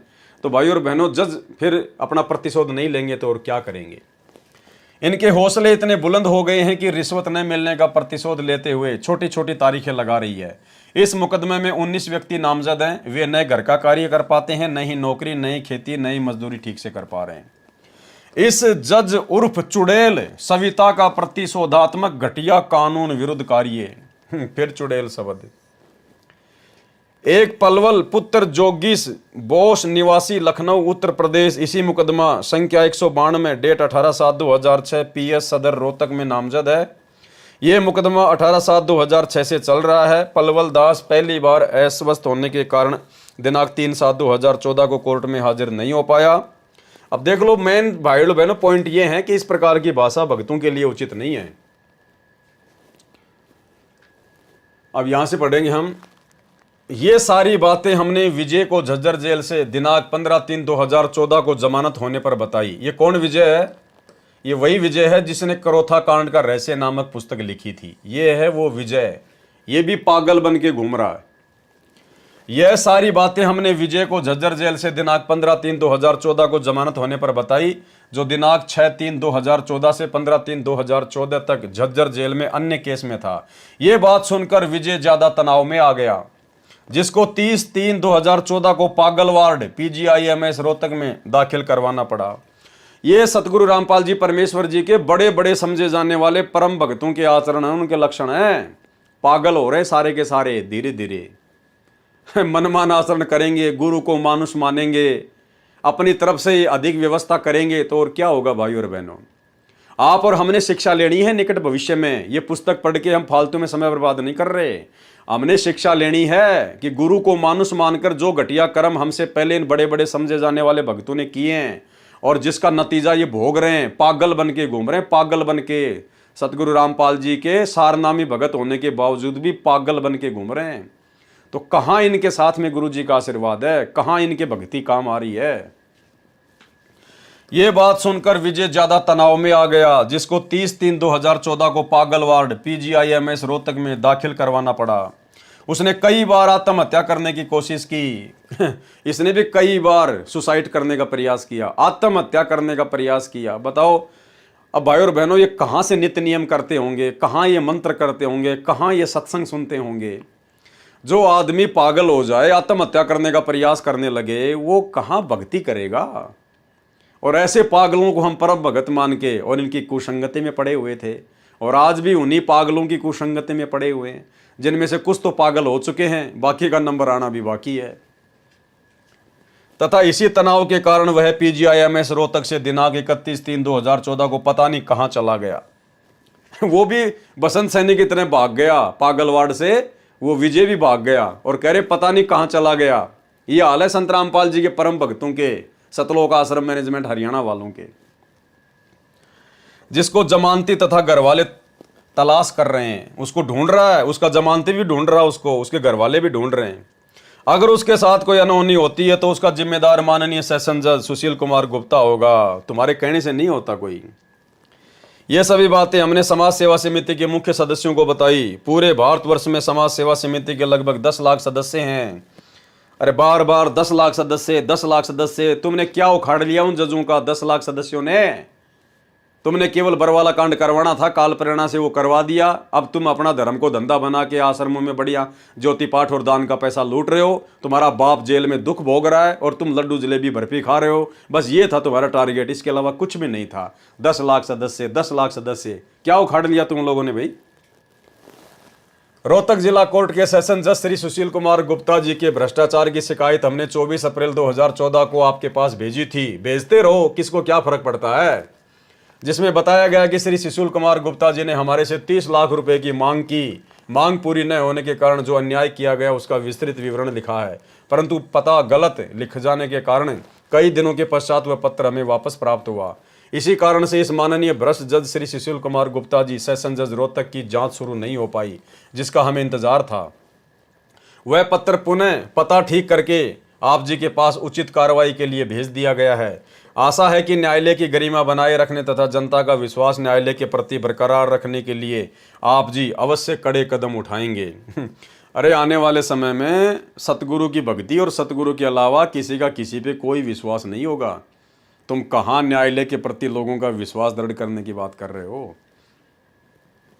30 लाख रुपए की मांग पूरी न होने के कारण सेशन जज श्री सुशील कुमार जी का दमन चक्कर बंद होने का नाम नहीं ले रहा है।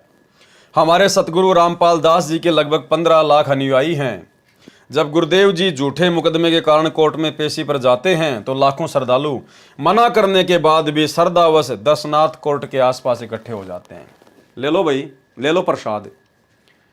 अरे वो भगत भाई बहन जो रोहतक की तारीखों पर जाते थे, हिसार की तारीखों पर जाते थे, आप लोगों को प्रसाद दे दिया। यहाँ क्या लिख रहे हैं कि हम किसी को तारीखों पर नहीं बुलाते थे। कौन कह रहा है? सतलोक आश्रम मैनेजमेंट हरियाणा, जो तुम्हारे को कोऑर्डिनेटरों के माध्यम से मैसेज डाल डाल के गुरुजी का सख्त आदेश बता बता के रोहतक की और हिसार की तारीखों पर भेजा करते थे। गुरुदेव के जेल जाने के बाद में तुम लोगों को हिसार की और रोहतक की तारीखों पर भेजा करते थे कि तारीखों पर नहीं जाओगे तो नाम खंड हो जाएगा, आश्रम में एंट्री नहीं देंगे, और नाम शुद्ध करवाना है तो 4 तारीखों पर जाना पड़ेगा। बस की या ट्रेन की वो टिकट दिखाओ, हमें तुम्हारे पर विश्वास नहीं है। यहाँ क्या लिख रहे हैं इस किताब में? ऐसे मारता है ये काल, ऐसे मारता है। क्या लिख रहे हैं? जब गुरुदेव जी झूठे मुकदमे के कारण कोर्ट में पेशी पर जाते हैं तो लाखों श्रद्धालु मना करने के पश्चात भी श्रद्धावश दर्शनार्थ कोर्ट के आसपास इकट्ठे हो जाते हैं। संगत का जूता और संगत का सिर संगत पे ठोक दिया कि हम किसी को नहीं बुलाते।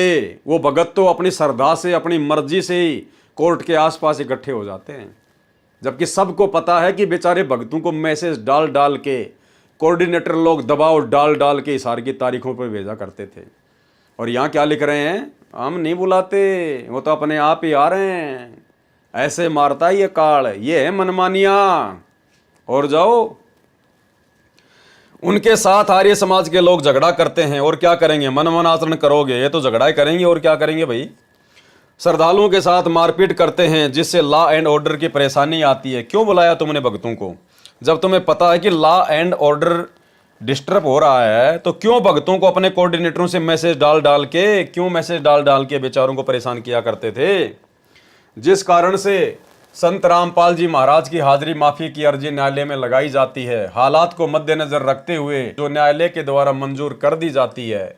जब भी संत रामपाल जी महाराज की पेशी होती है उसी दौरान आर्य समाज के व्यक्तियों द्वारा पुलिस की मौजूदगी में दूर दराज से आए हुए उनके अनुयायियों की पिटाई की जाती है। पिटाई होगी और क्या होगा भाई? जब मनमानियां करोगे, गुरु के आदेश की अवहेलना करोगे, जब आपके गुरुजी ने कह दिया इस पुस्तक में पहले कि मैं किसी को नहीं बुलाता, ये सब राष्ट्रीय समाज सेवा समिति के लोग हैं, मेरा इनसे कोई लेना देना नहीं है, और जब तुम लोग जबरदस्ती जाओगे अपने गुरुजी की आज्ञा के विरुद्ध तो सिर पर डंडे पड़ेंगे और क्या होगा? ये पड़ रहे देखो डंडे, ये फोटो में खींची हुई है, ये सिर फूटे हुए। अच्छा, डंडा खाए संगत, बेचारी माता बहनें, बच्चे, बुजुर्ग, ये सतलोक आश्रम मैनेजमेंट हरियाणा वाले संगत को आगे करके पीछे निकल लेते थे। डंडे खाई संगत, और 1:30-2 बजे के आसपास एक मैसेज डालते थे कि आज की तारीख पूरी हो चुकी है, गुरुजी का आदेश है, सब अपने अपने घर चले जाओ। ये था इनका ड्रामा भाई और बहनों, काल प्रेरणा से। कृपया देखें पुलिस की मौजूदगी में अनुयायियों के साथ मारपीट की फोटो। जागरण सिटी 16 जून 2007। दिखाते रहो, किसको क्या फर्क पड़ता है भैया, दिखाते रहो। हरी भूमि रोहतक मंगलवार 1 अगस्त 2006। रामपाल के अनुयायी को धुना। ये तो करौथा कांड के समय की बातें हैं। सत्संग के वे वचन मेरे आर पार निकल गए। अब ये लास्ट पेज है भाई और बहनों इस पुस्तक का। संत जी ने बताया कि एक राज्यपाल के पास 2 राज्यों का पदभार था, रिटायरमेंट के निकट था, इसलिए हेलीकॉप्टर में 3 करोड़ रुपए 100 के नोट लेकर पहाड़ी क्षेत्र में प्लाट खरीदने परिवार सहित जा रहा था। दुर्घटना में सहपरिवार मारा गया। पहाड़ों में नोट उड़ते फिर रहे थे। गवर्नर के सरकारी निवास में 40 करोड़ रुपया भी अवैध मिला। उस अनजान व्यक्ति ने परमात्मा के विधान को न जानने के कारण आजीवन विष खाया। उसी विष ने उसका सर्वनाश कर दिया। अभी उस जीव का सिलसिला समाप्त नहीं हुआ। आगे क्या होगा? जिस जिससे रिश्वत ली थी उसके एक एक पैसे को चुकाना पड़ेगा, किसी का गधा बनकर ऋण उतारेगा, किसी की भैंस बनकर। सत्संग में बताया गया कि इसलिए परमात्मा के विधान को समझकर बुराई से बचें। तुमने उस दरगाह का महल नहीं देखा, धर्मराज के तिल तिल का लेखा। विशेष राजनेता, जज तथा प्रशासनिक अधिकारी ये भी अपने भाई बहन हैं, हमारे शत्रु नहीं हैं, परंतु अज्ञानतावश रिश्वत का विष खाकर पाप के भागी बन रहे हैं। इनको इससे बचाना हमारा उद्देश्य है। जब विष रिश्वत के दुष्परिणाम का ज्ञान होगा तब जैसे किरका जहर का रंग होरी हो, कहो कौन तिस खावे राम रंग होरी हो। भावार्थ है कि जिसको विष के दुष्परिणाम का ज्ञान हो जाएगा तथा विष पॉइजन का एक कण भी यदि कहीं गिरा पड़ा होगा, उसको भी कोई नहीं खा सकता। इसी प्रकार ये रिश्वत रूपी विष का ज्ञान होने के पश्चात कोई ये गलती नहीं करेगा। एक जज का इकलौता पुत्र था, वही दुर्घटना में मारा गया। अज्ञानतावश वह फिर भी बाज नहीं आ रहा। परमात्मा के विधान को जानकर ही यह बुराई छूटेगी। इसके साथ जीव का स्वभाव है कि उसे दंड का खोप भी अनिवार्य है, इसलिए कड़े कानून बनाने की आवश्यकता है। भैया, सरकारों ने ना जाने कितने कितने कड़े कानून बना दिए। अरे जो अरब कंट्री है, कुवैत है, दोहा है, कतर है, सऊदी अरब है, वहाँ से बड़े कानून तो पूरी दुनिया में कहीं नहीं है। अगर कोई बलात्कार करता है तो सरेआम उसको फांसी दी जाती है, उसका सर कलम कर दिया जाता है। वहाँ भी बलात्कार नहीं रुक रहे, कड़े कानूनों से नहीं रुक सकते मेरे भाई। अरे जीव के ऊपर तीनों गुणों का प्रभाव बताया परमात्मा ने। जब तुम्हारे शंकर भगवान काम वासना को नहीं रोक पाए, उनका तो कितना बड़ा कानून होगा। जब वो अपने आप को नहीं रोक पाए और मोहिनी के साथ में कुकर्म कर डाला, तो आम जीवों की क्या औकात है कि ये रजोगुण से प्रभावित होकर इस प्रकार के काम करने से बच जाएं। मान लीजिए कोई रजोगुण से बुरी तरह से प्रभावित है और उसने ठान लिया कि मुझे ये कुकर्म करना है, उसको उस समय वो कड़े कानून दिखाई नहीं देते, वो पुलिस, वो कोर्ट, वो जेल, मार पिटाई दिखाई नहीं देती, कुछ नहीं दिखाई देता। जब भगवान शंकर के ऊपर कामदेव का प्रभाव हुआ तो उस समय वो अपनी पत्नी को भी भूल गया, अपनी इज्जत को भी भूल गया, अपनी पोजीशन को भी भूल गया और मोहिनी के पीछे पीछे चल दिया काम वासना के वश होकर, और आगे चलकर बदनीयत से उसका हाथ पकड़ लिया। और श्री सुख सागर में साफ साफ लिखा हुआ है कि बाद में उसका वीर्य पतन हो गया। अब बताइए फिर यहाँ का 2 कोड़ी का जीव कैसे कड़े कड़े कानूनों से सावधान हो सकता है। ये तो परमात्मा के कानून से जीव सावधान होगा।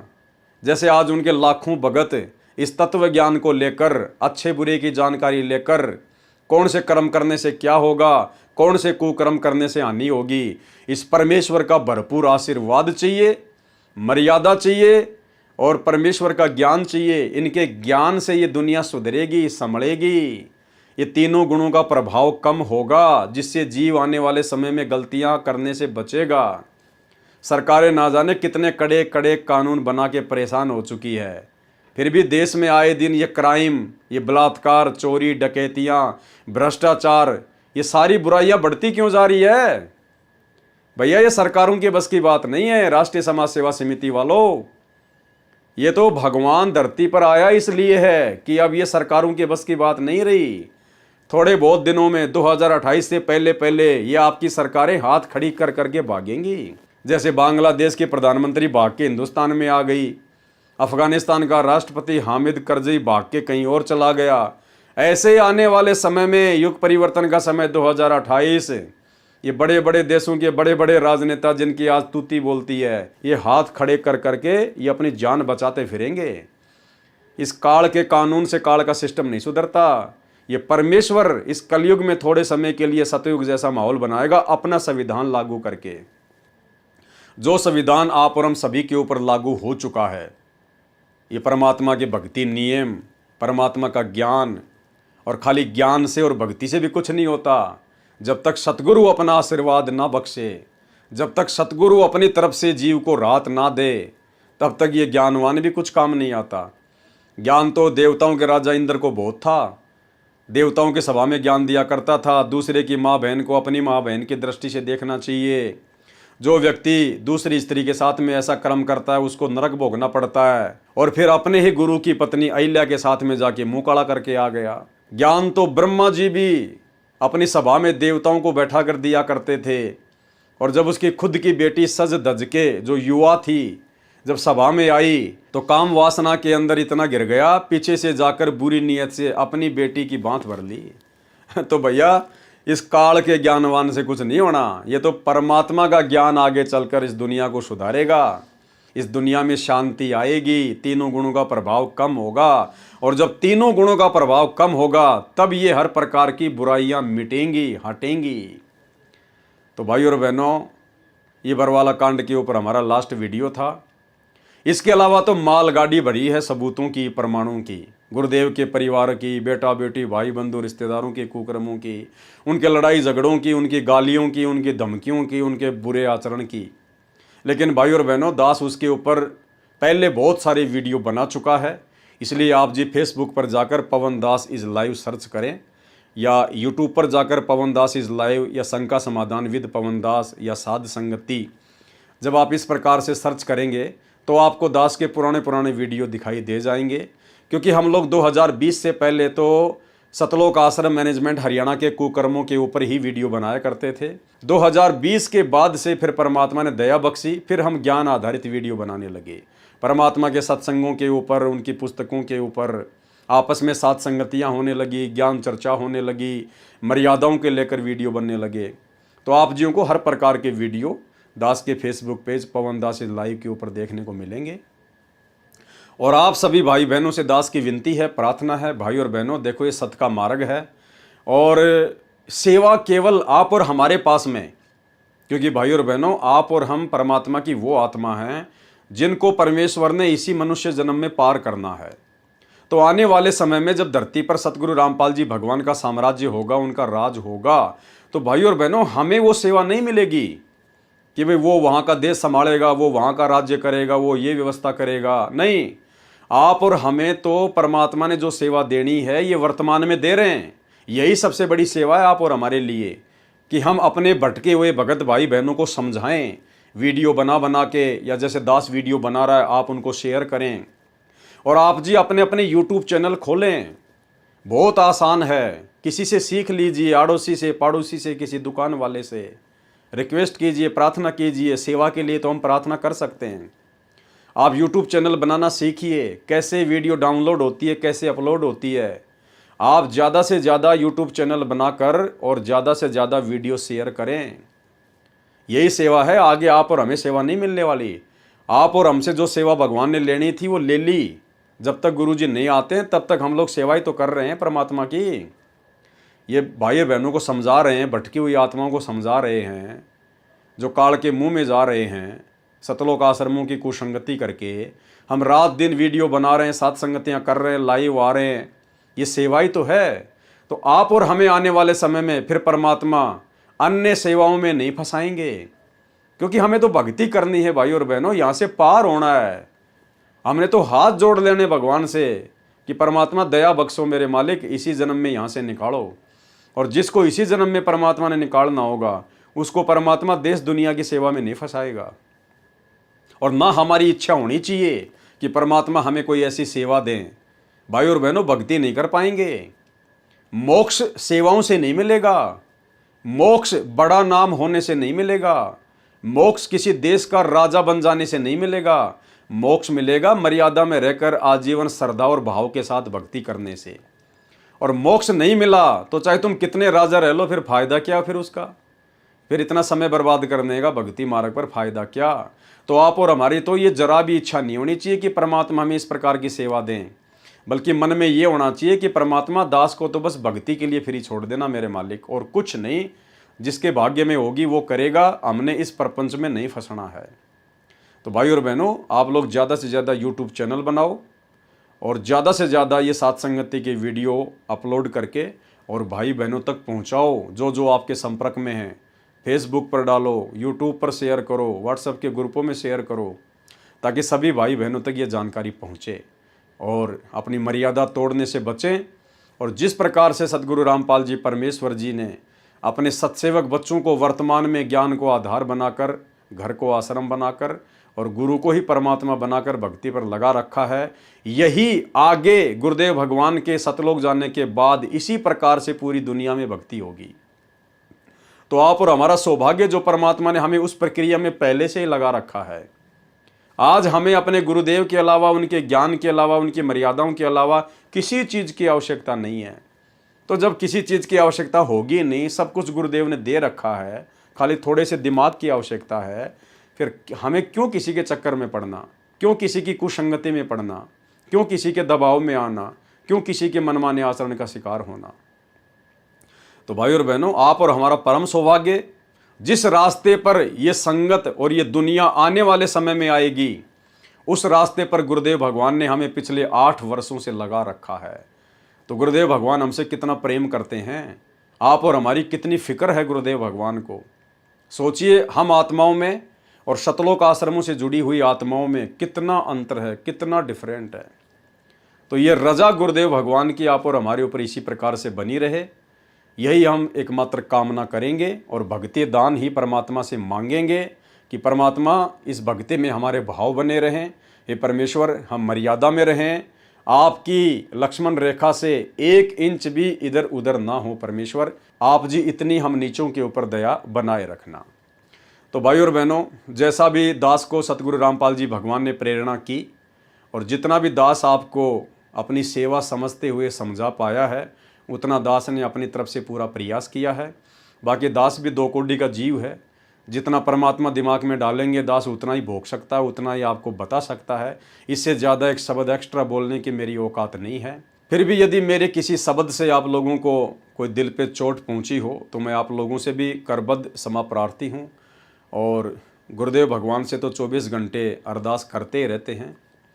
और आने वाले समय में अब जैसे भी परमात्मा किसी और पुस्तक के ऊपर वीडियो बनाने की प्रेरणा करेंगे, तो दास आप जियों को लाइव आकर सूचित करेगा और फिर आगे भगवान सेवा देंगे तो आपकी सेवा में दास हाजिर होगा। तो सतगुरु रामपाल जी भगवान से आशीर्वाद प्राप्त करते हैं, इजाज़त लेते हैं। इसी प्रकार से परमात्मा हमें भक्ति मार्ग पर लगाए रखे।